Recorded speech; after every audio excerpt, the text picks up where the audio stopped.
இது வந்து பழைய ஃப்ரிட்ஜ் பாக்ஸு. இந்த காயலாங்கடை பேப்பர்கார்ட்ட சொன்னா கொண்டு கொடுப்பாரு. இது ஜஸ்ட் ஒரு 50 ரூபா தான். ஆனா இது வந்து எவ்வளோ வருஷங்களா எனக்கு உழைக்கிறது. இது வந்து ஒரு ஸ்பெஷல் வெரைட்டி கத்திரிக்காய். இது வந்து நெய் கத்திரிக்காய். இந்த கத்திரிக்காய வந்து சாப்பிட்டா நெய் வாசனை வரும், வெண்ணெய் மாதிரி இருக்கும் அப்படின்னு சொன்னாங்க. இது வந்து கோஸ். இது எப்படி வந்ததுன்னு எனக்கு தெரியாது. ஏதோ குரூப்லலாம் விதை ஷேர் பண்ணுவோம் நாங்கள். அந்த விதையோட ஏதோ மிக்ஸ் ஆகி வந்திருக்குன்னு நினைக்கிறேன். ஒரே ஒரு செடி தான் இருக்குது. இது வந்து மிதி பாவக்காய். மிதி பாவக்காய் அங்கங்கே தொங்கிட்டு இருக்கும். நம்ம தேடி தான் இதை கண்டுபிடிக்கணும். இது வந்து வெள்ளைப்பாவக்காய். வெள்ளைப்பாவக்காய் இப்போ தான் பிஞ்சு விட்டுருக்குது.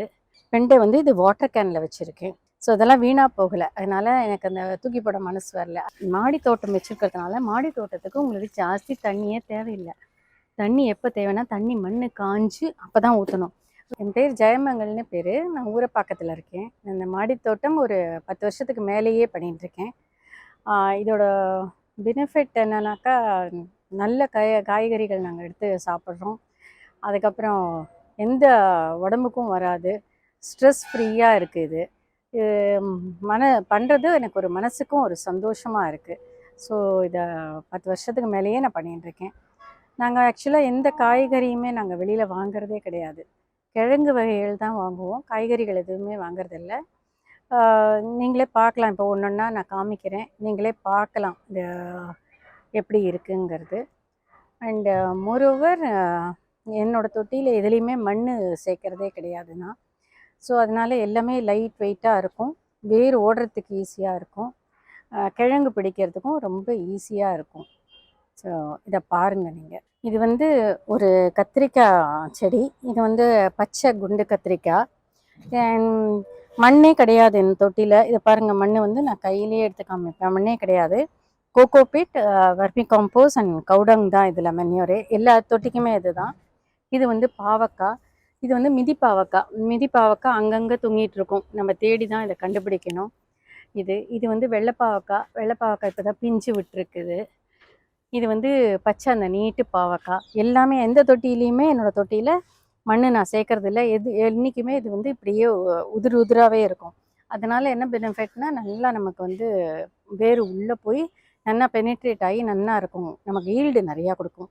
இது வந்து பழைய ஃப்ரிட்ஜ் பாக்ஸு. இந்த காயலாங்கடை பேப்பர்கார்ட்ட சொன்னால் கொண்டு கொடுப்பாரு. இது ஜஸ்ட் ஒரு 50 ரூபா தான். ஆனால் இது வந்து எவ்வளோ வருஷங்களாக எனக்கு உழைக்கிறது. சீப் அண்ட் பெஸ்ட் இது. இது வந்து இதெல்லாம் வெண்டை வந்து இது வாட்டர் கேனில் வச்சுருக்கேன். சின்ன செடிகள் பழசில் பண்ணிட்டு இருந்தபோது இந்த வாட்டர் கேன் எல்லாம் இருந்தது என்கிட்ட. ஸோ அதெல்லாம் வீணாக போகலை. அதனால் எனக்கு அந்த தூக்கி போட மனசு வரல. அதனால் இந்த மாதிரி செடிகள் எல்லாம் வாட்டர் கேனில் வச்சுருக்கேன். இது வந்து தக்காளியும் அங்கங்கே காய்ச்சின்னு இருக்கு உங்களுக்கு. இது வந்து ஒரு ஸ்பெஷல் வெரைட்டி கத்திரிக்காய். இது வந்து நெய் கத்திரிக்காய். இந்த கத்திரிக்காயை வந்து சாப்பிட்டா நெய் வாசனை வரும், வெண்ணெய் மாதிரி இருக்கும் அப்படின்னு சொன்னாங்க. எனக்கு ஒருத்தங்க கொடுத்தாங்க, சொல்லி நான் இது பண்ணேன். இது இப்போ தான் வந்துட்டுருக்கு. இன்னும் பூக்கலை, காய்க்கலை, ஒன்றும் பண்ணலை. இது வந்து கீரை. எங்களுக்கு வந்து முளைக்கீரை, தண்டுக்கீரை ரொம்ப பிடிக்கும். அதுதான் மெயினாக நான் போடுவேன். இது வந்து இது கீரை. இது வந்து சிவப்பு கீரை. இது ரெண்டும் போடுவேன். மணத்தக்காளி கீரையும் எங்களுக்கு பிடிக்கும். எது நாங்கள் சாப்பிட்றோமோ அதுதான் நான் போட்டு எடுக்கிறது. இந்த இதில் எக்ஸ்பெரிமெண்ட் பண்ணுவேன், பண்ண மாட்டேன்னு சொல்ல முடியாது. பட் ஆனால் மோஸ்ட்லி 80% நாங்கள் சாப்பிட்ற கறிக்காக தான் நான் போடுவேன். அதனால் எங்களுக்கு ஒரு நல்ல இது கிடைக்கிறது அப்படின்ட்டு. இது வந்து அவரை. ஜென்ரலாக அவரை போயிடும்பா. இப்போ திருப்பி பூத்து நிறைய காய் வைக்க ஆரம்பிச்சிருக்கு அவரை. ஸோ அதனால அதை பிடுங்கி போடல இன்னும். இது வந்து கோஸ். இது எப்படி வந்ததுன்னு எனக்கு தெரியாது. ஏதோ குரூப்லலாம் விதை ஷேர் பண்ணுவோம் நாங்கள். அந்த விதையோட ஏதோ மிக்ஸ் ஆகி வந்திருக்குன்னு நினைக்கிறேன். ஒரே ஒரு செடி தான் இருக்குது. இது வந்து கோஸ். இது வந்து பீன்ஸு. இது என்ன பீன்ஸுங்கிறது தெரியாது. இப்போ தான் பூத்து பிஞ்சு வைக்கிறது நிறைய. இப்போ பூத்து பிஞ்சு வைக்க ஆரம்பிச்சிருக்கு பீன்ஸ் உங்களுக்கு. இது வந்து ஒரு டைப் ஆஃப் தக்காளி. இதுவும் தக்காளி. இது வந்து வெள்ளரி. நம்ம குக்கும்பர்னு சொல்லிட்டு கடையில் வாங்குகிறோம் இல்லையா, அந்த மாதிரி டைப்பு வெள்ளரி. இப்போ தான் இது பூக்க ஆரம்பிச்சிருக்கு. இப்போ தான் இந்த பெண் பூ விடுறது 1 2 விட்டுருக்கு. இது வந்து தக்காளி. இது வந்து இந்த மஞ்சள் பூசணிக்காய். மஞ்சள் பூசணின்னு சொல்லுவோம். என்னோடய சிஸ்டம் என்னென்னா, ஒரு செடி போடுவேன். ஒரு செடி போட்டு அது பூத்து காய்க்க ஆரம்பிக்கிறத இன்னொரு செடி போட்டுருவேன். ஸோ தட் அது காய்ச்சி முடிஞ்சு அதோட இது ஈல்டு கம்மியான உடனே இன்னொன்று அது கிளம்பி பூக்க ஆரம்பிச்சிரும். அந்த மாதிரி தான் ஆல்வேஸ் இதான நான் போட்டுகிட்டே தான் இருப்பேன். அண்ட் மே மாதம் மட்டும் ஒரு மாதம் எந்த இதுவும் பயிரும் பண்ண முடியாது. நம்ம சென்னையில் ரொம்ப வெயிலாக இருக்கும். என்னதான் ஷேட் நெட் போட்டாலும் அது கருகி தான் போகிறது. அதனால் அந்த ஒரு மாதம் மட்டும் கொஞ்சம் மண்ணை காய விட்டு நான் எல்லாம் பண்ணுவேன். இந்த பேக் வந்து இது 5x2x1ன்னு பேர். இது வந்து 5 அடி நீளம், 2 அடி அகலம், 1 அடி ஹைட்டு. இந்த மாதிரி பேக்கில் வந்து நாங்கள் ஒரு குரூப் ஃபார்ம் பண்ணியிருந்தோம் அந்த கொரோனா டயத்தில். One of the best group அது. அது வந்து அதில் வந்து எனக்கு இன்ட்ரடியூஸ் ஆகி எங்களுக்கு பெங்களூர்லேருந்து வர வச்சு கொடுத்தாங்க எல்லாருக்குமே. ஸோ இதில் போட்டு இந்த கொடி காய்கறிகள்லாம் அறுவடை எடுத்தால் அப்படி நமக்கு அறுவடை எடுக்கலாம். அவரைக்காயே ஒரு நாள் விட்டு ஒரு நாள் பறித்தா கூட ஒரு 1/2 kg அவரைக்காய் அந்த மாதிரி பறிக்க முடியும். இதுலேயும் வந்து ஜென்ரலாக மண் கிடையாது. எதுலேயுமே என்னோடய தொட்டியில் மண் இல்லை. இதுதான் காம்போஸ்ட்டு தான். அப்புறம் இந்த எந்த இலையும் வெளியில் போட மாட்டேன். உதிர்ற இலையெல்லாம் அந்த மாதிரி பக்கெட்டில் சேர்த்து வச்சுன்னு வந்து தொட்டி ப்ரிப்பேர் பண்ணுறது திருப்பி நான் அதுலேயே போட்டுடுவேன். எந்த இலையுமே வெளியில் போட மாட்டேன். இப்போ வெயில் ஆரம்பித்த உடனே இந்த காஞ்ச இலையெல்லாம் என்ன பண்ணுவேன், மூடாக்கு மாதிரி போட்டு விட்டுடுவேன். ஸோ வந்து ரொம்ப பெனிஃபிட்டாக இருக்குது. அதே மாதிரி தினமும் பெருக்கிட்டு அந்தந்த தொட்டியில் ஒவ்வொரு தொட்டியில் போட்டுருவேன். இப்போ இந்த கீரைகளெல்லாம் பார்த்தேன்னா இதெல்லாம் வந்து முளைக்கீரை தான். அந்தந்த தொட்டியில் அந்த மண்ணை போடுறதுனால கீழே தான் விதை இருந்தால் கூட நமக்கு திருப்பி அதை முளைச்சி நமக்கு ஒரு நாள் சமையலுக்கு வந்துடும். அந்த மாதிரி நான் வெளியிலேயே குப்பையை போடுறதில்ல ஜென்ரலாக. இது வந்து நாட்டு வெண்டை தான். இது முடிஞ்சு போச்சு. இதை எடுத்துட்டு இது க்ளீன் பண்ணணும். இது மேலே வந்து கோவக்காய் கொடி. கோவக்காயும் எங்களுக்கு வாரத்துக்கு 2 நாளைக்கு கிடச்சிரும். இப்போ ஒரு குடாஞ்சேரியில் ஒரு மீட்டிங் இருந்தது. ஸோ அதில் வந்து என்னோடய கோவக்காய் ஒரு செடியை ஃபுல்லாகவே எடுத்துட்டு ஒரு 80 பேருக்கு கட்டிங் கொண்டு கொடுத்தேன். அதுவும் துளிர் வந்துருக்கு. அந்த சைடு இருக்குது, காமிக்கிறேன். இதெல்லாம் வந்து பூசணிக்காய். இது வந்து வெள்ளை பூசணி. இது வந்து பிஞ்சாக இருக்கிறதே நமக்கு ஃப்ரூட்டில் ஃப்ளை வந்து தாக்கும். அது தாக்கிட்டுனா அது கொடுக்கு உள்ளே போச்சுன்னா அது முட்டையை போட்டுட்டு போயிடும். இது எதுவுமே யூஸ் ஆகாது, அப்படியே வீணாக போயிடும். அதனால் இது வந்து பிஞ்சு கொஞ்சம் நம்ம பாலினேட் பண்ணின அப்புறம் பாலினேட் ஆன அப்புறம் கொஞ்சம் பெருசானோன்னா ஒரு 3 நாள் கழித்து இதை வந்து கட்டி தொங்க விட்டுருவோம். ஸோ தட் இதில் இருக்கும். இது ஒன்று இருக்குது, இது இங்கே ஒன்று இருக்குது, மேலே ஒன்று இருக்குது. அதில் எங்களால் பேக் கட்ட முடியாது. அப்போ அப்படியே அந்த கிழிச்ச துணியெல்லாம் போட்டு வைப்போம், அப்படியே அது வீணாகாத இருக்கணும் அப்படின்ட்டு. இப்போ நமக்கு பிரண்டை அப்படின்னாலே அந்த நீட்டு பிரண்டை தான் தெரியும். அது ஆயிரத்தே கையெல்லாம் அரிக்கும். எண்ணெய் தடவின்னு ஆஞ்சா கூட கையெல்லாம் அரிக்கும். அதுக்கப்புறம் நம்ம வந்து அதை திருப்பி எண்ணெய் தடவிப்போம். தொண்டை காரம் எல்லாம் இருக்கும். இது இப்போ எங்கிட்ட இருக்கிறது வந்து இலை பிரண்டைன்னு பேர். இது முன்காலத்தில் இருந்ததுன்னு சொல்கிறாங்க. இப்போ தான் அந்த மாடித்தோட்டத்தில் ரொம்ப ஃபேமஸ் ஆகிட்டு வருது. இதை எப்படி ஆக்சுவலாக எப்படின்னாக்கா, இதை வந்து இந்த காம்போடு இதை பிச்சோன்னா நார் வரும். நாரை எடுத்துகிட்டு இதை பொடி பொடியாக நறுக்கி மற்ற அந்த பிரண்டை பண்ணுற மாதிரியே பண்ணலாம். நமக்கு தொண்டை காராது, கை அரிக்காது. இன்னும் டேஸ்ட்டும் ரொம்ப நல்லா இருக்குது. இந்த பிரண்டையோட டேஸ்ட்டு இதோட ஸ்பெஷாலிட்டி இது. அப்புறம் இது வந்து நார்த்த மரம். இது வந்து ஆக்சுவலாக நான் இலைக்கின்னு வச்சேன். நாங்கள் வந்து வேப்பிலை கட்டின்னு ஒன்று பண்ணுவோம், எங்களுக்கு ரொம்ப பிடிக்கும். அந்த இலைக்கின்னு வச்சேன். ஆனால் இதில் காய் எப்போதுமே காய் இருந்துகிட்டே இருக்குது. இதில் இந்த இங்கே இருக்குது, அங்கே இருக்குது, எல்லா இதுலேயும் காய் இருந்துகிட்டே இருக்குது. காயும் நாங்கள் யூஸ் பண்ணிப்போம். இது வந்து பாவக்காய். நிறையா பேருக்கு சீட் ஷேர் பண்ணியிருக்கேன் நான் குரூப்பில். இது வந்து நீட்டு பாவக்காய். நல்லா ஒரு அடி நல்லா வரும், அரை அடிக்கான்னு வரும். இது இங்கெல்லாம் காய்ச்சிருக்கு மேலெல்லாம். இந்த பாவக்காயும் எங்களுக்கு ரொம்ப பிடிக்கும். அதனால இந்த பாவக்காய் போட்டிருக்கேன். இது நீட்டு பாவக்காய் இதோட இது வந்து திருப்பி பூசணிக்காய். இது 2 நாள் முன்னாடி தான் உங்களுக்கு பாலினேட் பண்ணேன். பாலினேட் பண்ணது உங்களுக்கு நல்லாவே தெரியும்னு நினைக்கிறேன் இந்த பேக்கில். ஸோ இது வந்து நல்லாவே பெருசாக இருக்குது. இந்த டயத்தில் நம்ம கட்டி விட்டுட்டோம்னா அந்த ஃப்ரூட் ஃப்ளை வந்து தாக்காத இருக்கும். அந்த பூச்சி வந்து அது வந்து ஒரு குளவி மாதிரி தான் இருக்கும். ஒரே ஒரு ஸ்டிங் பண்ணினா போதும், அப்படியே அதை முட்டையை வச்சுட்டு அந்த காயை வீணாக போயிடும். அதனால இது கட்டி தொங்க விடுறது. இதெல்லாம் வந்து இப்போ வெய்ய நாளுக்கு வெள்ளரிக்காய் போட்டிருக்கேன். நிறைய ஹார்வெஸ்ட் ஆகிடுது. செடியோட வாகை எப்படின்னா, ஒரு காய்ப்பு முடிஞ்சோன்னா அந்த டார்மெண்ட்ரி பீரியட் மாட்டம் ஆகிடும் ஒரு 15 டேஸ்க்கு. அப்புறம் திருப்பி நமக்கு பிஞ்சு வச்சு பூ வச்சு பிஞ்சு வைக்கும். இப்போ நான் இது வந்து ஒரு அறுவடை எடுத்துட்டேன். இது வந்து 2வது அறுவடை. இது வந்து திருப்பி இப்போது பிஞ்சு வைக்க ஆரம்பிச்சுடுது. நீங்களே பார்க்கலாம் எல்லா இடத்துலையும். எல்லா செடியோட வகமும் இப்படி தான். இது இங்கெல்லாமும் இருக்குது வெள்ளரிக்காய். எல்லா செடியிலையுமே வெள்ளரிக்காய் உங்களுக்கு நீங்கள் பார்க்கலாம். இந்த இங்கெல்லாம் இருக்குது. அப்போ நாங்கள் வந்து விதை வந்து ஜாஸ்தி வெளியில் வாங்குறதில்ல. இப்போ இந்த ஒரு வெள்ளரிக்காயை விதைக்கு விட்டுட்டேன். இப்போ அடுத்ததுக்கு இதுலேருந்தே விதை எடுத்து நாங்கள் இதையே போட்டுடுவோம். நம்ம இதில் விளையிறது விதை எடுத்து போட்டால் நமக்கு நல்ல ஈல்டும் இருக்கும், அதே சமயம் முளைப்பு திறன் நிறையாவும் இருக்கும். அந்த ஒரு பெனிஃபிட் இருக்குது இதில். அதுக்கப்புறம் இது வந்து மஞ்சள் பூசணி. மஞ்சள் பூசணி எங்களுக்கு ரொம்ப பிடிக்கும், அதனால் இது வந்து மஞ்சள் பூசணி போட்டிருக்கேன். மேலே ஒரு மொட்டு இருக்குது, ஃபீமேல் இது இருக்குது, பெண் பூ வந்திருக்கு இங்கே மேலே. அதே மாதிரி இங்கே ஒரு பெண் பூ இருக்குது. இது ஒரு பெண் பூ இருக்குது. அதே மாதிரி தக்காளி வந்து அதே தான் கான்செப்ட் தான். தக்காளி எல்லாத்துலேயுமே காய் இருக்குது. எல்லாம் வெரைட்டிஸ் ஆஃப் தக்காளி போடுவோம் நாங்கள், சின்னது பெருசு. இது வந்து நாட்டு தக்காளி, இதெல்லாம் வந்து நாட்டு தக்காளி. இது வந்து அஸ்ஸாம் ஜெயின்ட்டுன்னு சொல்கிறாங்க. இதுவும் அப்படின்னா எங்கே பார்த்தாலும் காய் இருக்கும், உங்களுக்கு எல்லா இடத்துலையுமே காய் இருக்கும் தக்காளி. அங்கே எல்லாமும் இது வந்து இன்னொரு தக்காளி. இது வந்து பல்பு தக்காளி, குண்டு தக்காளின்னு சொல்கிறாங்க. இது வந்து பியர் டொமேட்டோ இங்கிலீஷில். இது வந்து ரெட்டாக எல்லோவான்னு எனக்கு தெரில, நான் என்ன சீட் போட்டேன்னு எனக்கு தெரில. இதுவும் நல்ல காய் பிடிக்கும். இது இங்கே இருக்கிறதும் ஒரு வெரைட்டி ஆஃப் தக்காளி தான், அதுவும் நிறைய காய் அங்கங்கே காய் வச்சிட்ருக்கு. இது வந்து எலுமிச்சை. இதை நான் அங்கேருந்து யூஎஸ்லேருந்து கொண்டு வந்தேன், ஏர்லேரிங் பண்ணி. அது இப்போ நல்லா 2-3 தடவை பூத்துது, ஒரு தடவை பிஞ்சும் வச்சுது, காய் வைக்கலை. ஆனால் இந்த தடவை திருப்பி இப்போது பூ எடுக்க ஆரம்பிச்சிருக்கு. இது வந்து காம்குவாட்டுன்னு பேர். நிறையா அது ஒரு காய் இந்த மாதிரி இருக்கும், பெருசாக இருக்கும் காய். இதுவும் ரொம்ப நல்லா இருக்கும், ஜூஸ் போட்டு சாப்பிட்லாம், அப்படியே கூட சாப்பிட்லாம். இப்போ தான் திருப்பி அறுவடை முடிஞ்சு திருப்பி இப்போ பூ வைக்க ஆரம்பிச்சிருக்கு இப்போ எல்லா இடத்துலையும். இதுவும் இருக்குது தக்காளி.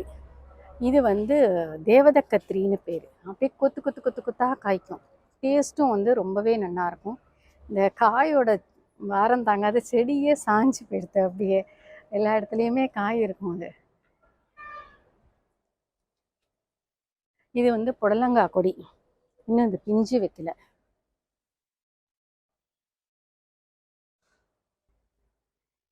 இந்த இதுதான் இந்த தேவதை கத்திரி தான், அது வெயிட்டு தாங்காத அப்படியே அந்த பக்கமே சாஞ்சு போயிருக்கு. இது நான் வந்து சொன்னேன்ல, சென்னை கூடுவாஞ்சேரியில் ஒரு மீட்டிங் நடந்ததுன்னு. அப்போ இந்த தொட்டியில் இருக்கிற கோவக்காயை தான் எல்லாருக்குமே கொண்டு போய் கொடுத்தேன், ஒரு 80 பேருக்கு. அதில் 2 கட்டிங் எடுத்து நானும் வச்சேன். எல்லாமே இப்போ துளிர் வந்து கொடி பிடிக்க ஆரம்பிச்சிடுது, இன்னும் அது வந்துடும். அப்புறம் இது வந்து அங்கே வந்து வெள்ளரி காமிச்சேன், அது வந்து பூக்க ஆரம்பிச்சிடுது. இன்னொரு செட்டு வெள்ளரி போட்டு விட்டுருக்கேன். அது காய் பிடிச்சி வரத்துக்குள்ளே இது கொஞ்சம் பெருசாகி பூ வந்துடும். ஸோ தட் வெள்ளரி நமக்கு எப்போதுமே கிடச்சின்னு இருக்கிற மாதிரி இருக்கும்.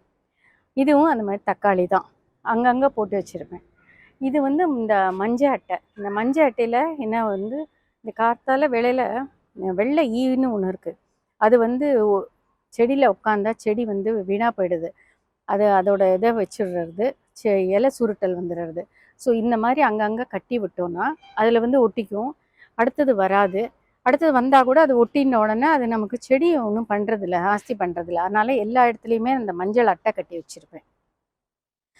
இப்போ இதே தான் நான் கான்செப்ட் சொன்னேன் இல்லையா, ஒரு அறுவடை முடிஞ்ச உடனே அது வந்து டார்மேட்ரி பீரியடுக்கு போயிட்டு இப்போ 2வதுக்கு இதுக்கெல்லாம் துளிர் விட்டு கிளம்ப ஆரம்பிச்சுடுது.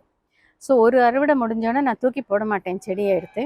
2வது தானே ஒரு 15 நாள் கழித்து அது வந்து திருப்பி துளிர் விட்டு காய் விட ஆரம்பிச்சிடும். இது வந்து நெற்பவழம்னு பேர். இது வந்து சுவாமிக்கு நம்ம இதில் பிச்சோன்னா இதுலேயே ஓட்டை இருக்கும், இந்த ஓட்டையில் நம்ம வந்து நைலான் அந்த நூலு கோத்து நம்ம போடலாம். இந்த ஜபம் பண்ணுறவங்கள்லாம் அந்த 108 அந்த மாதிரி இதை எடுத்துட்டானா ஓட்டை கிடைக்கும் அவங்களுக்கு. அந்த ஜபம் பண்ணுறவங்களாம் 108 அந்த இதெல்லாம் உருட்டி வைப்பாங்க இல்லையா, அந்த மாலை அந்த மாதிரி பண்ணலாம். இது நெற்பவழம்னு பேர். இதுவும் எனக்கு ஃப்ரெண்டு தான் கொடுத்தாங்க. இது ஒரு வெரைட்டி ஆஃப் தக்காளி. இதுவும் வந்து நமக்கு என்ன வீட்டுக்கு தேவையோ அதுதான் நான் நிறைய இடத்துல போடுவேன். இது ஒரு வெரைட்டி ஆஃப் தக்காளி போட்டிருக்கேன். இந்த தக்காளி காய்க்க ஆரம்பிச்சு கொடுத்த எல்லா தக்காளியும், அதனால இன்னொரு செட் ஆஃப் தக்காளி அது காய் முடியறது இன்னொன்று இது கிளம்பி வந்துடும், அதனால இது போட்டிருக்கேன். இது வந்து அங்கே பார்த்தோம் இல்லையா வெள்ளரி, பிஞ்சு வெள்ளரி, அது இன்னொரு செட்டு போட்டிருக்கேன். அது வந்து 3வது செட்டு காய்க்க ஆரம்பித்த உடனே இது வந்து மேலே கிளம்பி வந்து காய்க்க ஆரம்பிச்சிடும். அப்போ அங்கே அதை விதைக்கி விட்டுருக்கேன் ஒன்று இல்லையா, அதை எடுத்து அடுத்ததுக்கு நான் போட ஆரம்பிச்சிடுவேன். So that throughout summer வெள்ளரி கிடச்சுட்டே இருக்கும். எல்லாம் ஒரு பிளானிங் தான். இது வந்து லைபீரியன் பாகல். குட்டி குட்டியாக மிதிப்பாகலுது. இது வந்து இதுவும் அந்த மீட்டிங்கில் ஒரு ஃப்ரெண்டு கொடுத்தாங்க. அது போட்டிருக்கேன், இன்னும் பூ எடுக்கலை. இது வந்து முள்ளங்கி. இது வந்து இப்போ தான் காய் வைக்க ஆரம்பிச்சிருக்கு. உங்களுக்கு எல்லா இடத்துலையுமே காய் வைக்கிறது. அங்கங்கே காய் வச்சிருக்கு. இது வந்து கொஞ்ச நாள் ஆகணும், இன்னும் பெருக்கணும். காய் பெருத்துதுன்னா பறிக்கலாம் இந்த காயை. இது வந்து மிளகா. இதுவும் எங்கள் ஒரு ஃப்ரெண்டு ரொம்ப ஆசைப்பட்டேன்னு ஒன்று கொடுத்தாங்க. ஸோ இது வந்து நாகர்கோயில் சாம்பார் மிளகா, இல்லைன்னா அதுக்கு அங்கே ஊரில் என்ன பேர் சொல்லுவாங்கன்னு தெரில, சாம்பார் மிளகா தான் சொல்லுவோம். இது அவ்வளோ டேஸ்ட்டாக இருக்குது சட்னியிலலாம் போட்டு அரைச்சோம்னாக்க. இதுவும் வந்து நிறைய காய்ப்பு கொடுக்கும். இது கொத்து கொத்து கொத்து கொத்தா அங்கங்கே கொத்து கொத்தாக காய்க்கும். அது செடி ஃபுல்லாகவே நீங்கள் பார்த்தீங்கன்னா இது வந்து அங்கங்கே அப்படியே கொத்தாக காய்க்கும். எல்லா இடத்துலையுமே அப்படியே இருக்கும், எல்லா ஃபுல் செடியிலையுமே. இங்கே பின்னாடியெல்லாம் கூட அப்படி காய்ச்சிருக்குது இங்கெல்லாம். இது வந்து திருப்பி பாகல். இது பீர்க்கங்காவோடது. இது வந்து இது புடலங்காய் போட்டிருக்கேன். ஸோ இந்த இது என்னன்னாக்கா, இந்த இதில் வந்து நான் கற்பூர கரைசல், அப்புறம் மஞ்சள் பூண்டு கரைசல், அதுக்கப்புறம் வந்து நமக்கு என்ன தேவையோ, நம்ம என்ன செடிக்கு விடுவோமோ, பஞ்சகாவியா இந்த மாதிரி எல்லாம் போட்டு வச்சுப்பேன். அப்போ அன்றைக்கி வந்து நான் வாரத்தில் 5 நாள் டெஃபினட்டாக மாடிக்கு வருவேன். சனி ஞாயிறு குழந்தைகள்லாம் வந்துடுவா, வரமாட்டேன். ஸோ வந்து வருவேன். வந்து 2 நாளைக்கு சத்து தானே அடிப்பேன், ஒரு நாளைக்கு பூச்சி மருந்து அடிப்பேன். பூச்சி மருந்துங்கிறது நமக்கு மஞ்சள் பூண்டு கரைசல் அடிக்கலாம், இல்லை பஞ்சகாவியா கூட அடிக்கலாம். அதுவும் நல்லாயிருக்கும் பஞ்சகாவியா அடித்தாலும். அடித்து நம்ம பார்த்துட்டோம், தோட்டத்தை பார்த்துட்டோம்னா நமக்கு நிறைய ஈல்டு கிடைக்கும் நமக்கு. இது வந்து கரும்பு முருங்கைன்னு பேர். இது மாடி தோட்டத்துக்குன்னே ஒரு ஸ்பெஷாலிட்டி. இதில் வந்து இப்போ போன ஒரு 6 மாதம் ஒரு 22 காய் காய்ச்சுது. இப்போ திருப்பி எல்லா இடத்துலையுமே பிஞ்சு வச்சுருக்கு, பூ பூத்துருக்கு, மொட்டு வைக்கிறது. இது வந்து நிறைய ஈல்டு கொடுக்கும். இது டேஸ்ட்டும் ரொம்பவே நிறையா இருக்குது இந்த இதில். இது வந்து ஏன்னா ஒரு முருங்கை மரத்து போய்ட்டு, இதோட இலை வந்து ஸ்வீட்டாக இருக்கும், நல்லாயிருக்கும், கடுக்கவே கடுக்காது. இதுவும் ஒரு டைப் ஆஃப் வெள்ளரி தான் போட்டிருக்கேன். இங்கேயும் தக்காளி எல்லாம் இங்கேயும் காய்ப்புக்கு நிறைய வந்திருக்கு. இது இங்கேயும் தக்காளி, இது தக்காளி. இது வந்து காராமணி. ஆக்சுவலாக அந்த காராமணிகளெல்லாம் காய்ப்புக்கு வந்துடுது. இப்போ காய்ப்புக்கு வந்து இது திருப்பி கொஞ்சம் டார்மேட்டரி பீரியடுக்கு போயிடும். அதுக்குள்ளே இந்த காராமணி கிளம்பி வந்துடும். இது பூக்க ஆரம்பிக்கும், அது செகண்ட் காய்க்கும். த்ரூ அவுட் எங்களுக்கு காராமணி இருந்துகிட்டே இருக்கும். எங்களுக்கு காராமணி பிடிக்கும். காராமணி என் பேத்திக்கு ரொம்ப பிடிக்கும், அதனாலேயே நாங்கள் போடுவோம். ஜென்ரலாகவே எங்களுக்கும் பிடிக்கும், அதை நாங்கள் காராமணி போட்டிருக்கேன். காராமணி நல்ல ஈல்டு கொடுக்கும். எந்த தொட்டிலையுமே இது கிடையாது, மண் கிடையாது. என்னோடய தொட்டி எதுலேயுமே மண் கிடையாது, பார்த்தீங்கன்னாலே தெரியும். பூச்சி தொல்லிங்களும் அதிகமாக வராது. மண் இருந்தால் தான் பூச்சி தொல்லை நிறையா இருக்குங்கிறா, அதனால் பூச்சி தொல்லியும் இருக்கிற மாதிரி தெரியல. இது வந்து லைப்ரரி மிளகா. இது வந்து த்ரூ அவுட்டு காய்ச்சுட்டே இருக்கும். இலை கொட்டும், திருப்பி அது துளிர் வரும். இப்போ இந்த பக்கம்லாம் துளிர் வந்திருக்கு. இது வந்து நமக்கு பச்சை மிளகாய்க்கு பஞ்சமே கிடையாது, அந்த மாதிரி காய்க்கும். அது அந்த மாதிரி ஒரு வெரைட்டி. இந்த பக்கம் வச்சுருக்கிறது வெத்தலை. அது நிழலில் வைக்கணும், அதனால வெத்தலை வச்சுருக்கேன். இவ்வளோ பெருசு பெருசாக வந்திருக்கு. இதுக்கு இன்னும் கொஞ்சம் 1 மாதம் ஆச்சுன்னா ஷேட் நெட் ஆட்டோ போடுவேன். அந்த ஷேட் நெட் துணியை எடுத்து அது மேலே போத்திட்டு போவேன் ஒரு 10 மணிக்கு வந்து, அப்புறம் சாயங்காலம் எடுத்து விடுவேன். இது வந்து கருவேப்பிலை. 2-3 மாதம் முன்னாடி நன்னா இருந்தது. இப்போ வந்து இலை உதிர்றதுக்கு, இப்போ வந்து அங்கங்கே இது உடச்சி விட்டோடனே எல்லா இடத்துலையும் துளிர் வருது. திருப்பி இப்போ 1 மாதத்தில் ரொம்ப புஷ்ஷியாக வந்துடும் அது. இது வந்து டேபிள் ஆரஞ்சு. ரொம்பவே நல்லாயிருக்கும் இந்த டேபிள் ஆரஞ்சு. நல்ல புளிப்பாக இருக்கும், வெயில் காலத்துக்கு ஏற்றுது. எலுமிச்சம்பழம் தான் வேணும்னு இல்லை ஜூஸுக்கு. இது ஒரு பழம் போட்டு 2 ஸ்பூன் நாட்டு சர்க்கரை போட்டு தண்ணி போட்டு குடிச்சோன்னா அவ்வளோ டேஸ்ட்டாக இருக்கும் இந்த டேபிள் ஆரஞ்சு. இது வாசனையும் அப்படி இருக்கும். இது வந்து செடி முருங்கை.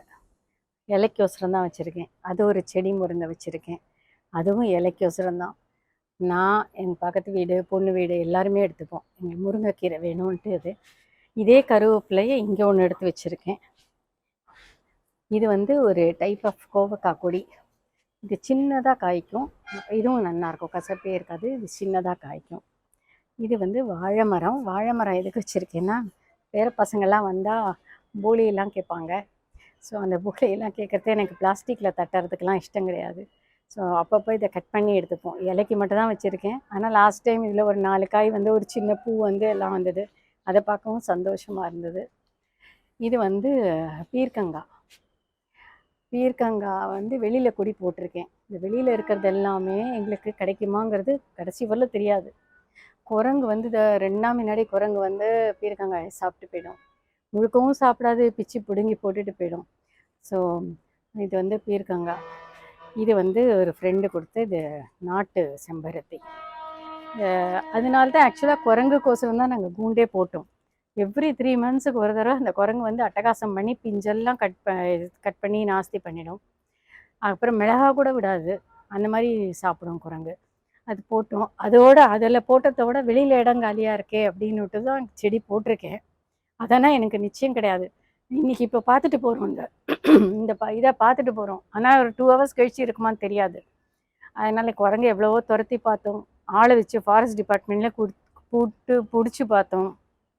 எதுக்குமே அது மசிய மாட்டேங்கிறது. ஸோ நமக்கு வரலும் வரட்டும் அப்படின்னுட்டு எங்கள் ஹஸ்பண்ட் சொல்லுவார், இன்றைக்கி குரங்குக்கு எழுதியிருக்காரு ஆண்டவன், விட்டு அப்படிம்பாரு. எனக்கு தான் மனசு வராது குரங்கு கடிச்சிட்டு போகிறது அப்படின்னுட்டு. இந்த ஒரு 5 வருஷம் முன்னாடி வருஷம் மைத்ரேயன் சார் வந்து காம்படிஷன் வைப்பார் இந்திரா கார்டன்லேருந்து. ஸோ 5 இயர்ஸ் பேக், 5 இயர்ஸ் இருக்கும்னு நினைக்கிறேன். 4 இயர்ஸாக 5 இயர்ஸாக எனக்கு நினைவில்லை. அப்போ வந்து எனக்கு வந்து பார்த்துட்டு செகண்ட் ப்ரைஸ் கொடுத்தாரு, வாங்கினேன். அது ஒரு சந்தோஷமான தருணம். இந்த மாதிரிலாம் நடந்ததுன்னா எங்களுக்கு ஒரு மோட்டிவேஷன் ஆட்டம் இருக்குது. ஸோ அது நல்லா இருக்குது. அண்ட் அப்புறம் என் கார்டனை பற்றி சொல்லணும்னா, ஃப்ரிட்ஜ் பாக்ஸ் எல்லாமே 2 கல் வச்சு தான் தூக்கி வச்சுருக்கேன். டெய்லி நான் மார்னிங் ஒரு தடவை வந்து க்ளீன் பண்ணுவேன், ஈவினிங் வந்து முடிஞ்சால் பண்ணுவேன், இல்லைன்னா பண்ண மாட்டேன். அதே மாதிரி இந்த வாட்டர் கேனோ, கீரை தொட்டியோ எல்லாமே ஸ்டாண்டு வச்சுருக்கிறதுனால எங்களுக்கு வந்து பெருக்கி தள்ளுறது, தண்ணி தேங்குற அந்த பிரச்சனையே கிடையாது. யாருக்குமே எந்த தொந்தரவுமே கிடையாது. நான் பார்க்குறது என்னென்னா, நமக்கு தொந்தரவு இருக்கக்கூடாதுங்கிற மாதிரி கீழே இருக்கிறவங்களுக்கும் இருக்கக்கூடாது, அதே மாதிரி பக்கத்தில் நெய்பர்ஸ்க்கும் இருக்கக்கூடாது அப்படின்னுட்டு தான் எந்த குப்பை சத்தையும் அடையாது, உள்ள க்ளீன் பண்ணிவிடுவோம். அதே மாதிரி எந்த பூச்சி கிச்சி எதுவும் வந்து எலி தொல்லை அந்த மாதிரிலாம் வந்து இருக்காது. அதனாலேயே நாங்கள் வந்து ஸ்டாண்டு வச்சு இது ரொம்பவே நல்லா இருக்குது. எல்லா இடமுமே வெளியிலலாம் கூட எல்லாத்தையுமே ஸ்டாண்டு வச்சு தான் நாங்கள் வச்சுருக்கோம். எனக்கு இந்த அளவுக்கு ஈல்டு கிடைக்கிறது அப்படின்னா, அதுக்கு காரணம் என்னன்னாக்கா, நான் ஒரே தொட்டியில் வந்து திருப்பி அதை பயிர் பண்ண மாட்டேன். இப்போ இந்த தொட்டியில் வெண்டைக்காய் போட்டிருக்கேன்னாக்கா, இந்த வெண்டைக்காய் இது முடிஞ்ச உடனே இதை எடுத்து மண்ணை கொட்டிட்டு திருப்பி வந்து பயோஃபெர்டில் போட்டு போடலாமே தவிர வெண்டைக்காய். ஆனால் இதே மண்ணில் வெண்டைக்காய் போட்டால் திருப்பி ஈல்டு கிடைக்காது. இந்த வெண்டைக்காய் போட்ட தொட்டியில் கத்திரிக்காயோ தக்காளியோ ஏதானு போட்டால் தான் ஈல்டு கிடைக்கும். இதுக்கு பேர் தான் சுழற்சி முறைன்னு பேர். அதனால தான் நான் மோஸ்ட்லி மாற்றி போட்டுருக்கேன் ஒவ்வொரு தொட்டிலையும். அங்கே வந்து பீர்க்கங்காய் போட்டால் அங்கே வெள்ளரிக்காய் போட்டால் இங்கே வெள்ளரிக்காய், அந்த மாதிரி மாற்றி போட்டால் தான் உங்களுக்கு ஈல்டு நிறையா கிடைக்கும். இப்போ நான் வந்து பைப்பில் தண்ணி ஊற்றுவேன். பைப்பில் தண்ணி ஊற்றினா வேரெல்லாம் வெளியில் வந்துடும். அது இப்போ வந்து நான் வந்து எக்ஸ்பீரியன்ஸ் ஆனதுனால எப்படின்னா, இந்த பைப்பை இப்படி வச்சுட்டு இந்த இப்படி கையை வச்சுட்டு ஊற்றினோன்னா அப்படியே பூ மாதிரி ஊற்றும். அந்த மாதிரி தான் ஊற்றணும். இல்லைனாக்கா அது அத்தனை வேரும் வெளியில் வந்து செடியெல்லாம் வீணாக போயிடும். எல்லா செடியுமே வீணாக போயிடும் உங்களுக்கு. அண்ட் மோர் ஓவர் மாடி தோட்டம் வச்சுருக்கிறதுனால மாடி தோட்டத்துக்கு உங்களுக்கு ஜாஸ்தி தண்ணியே தேவையில்லை. தண்ணி எப்போ தேவைன்னா, தண்ணி மண் காஞ்சு அப்போ தான் ஊற்றணும். ஒரு இதுவே உண்டு, சொல்லுவாங்க, காய்ச்சலும் பாய்ச்சலும் அப்படின்னுட்டு. நல்லா காஞ்சு இலை வந்து வதங்கும். சாயங்காலம் வந்து பார்த்தோம்னா அது வந்து அழுகினதுனால வதங்காது, அது தண்ணி இல்லாததுனால வதங்கும். அப்போ நம்ம தண்ணி கொடுத்தோம்னா அப்போ நல்லாயிருக்கும்.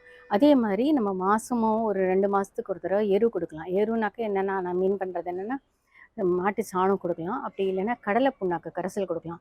அதெல்லாம் எப்படி கொடுக்கணும் அப்படின்னா, நல்லா காய விட்டுடணும். காய விட்டுட்டு அதை எடுத்து ஊற்றினோன்னா அது அப்படி அப்சர்வ் பண்ணிட்டு நமக்கு அப்படி காய் கொடுக்கும். இதை ஈரமாக இருக்கிறதையே அதை காய் கொடுத்தோன்னா அதால் ஒன்றும் பண்ண முடியாது, எடுத்துக்காது.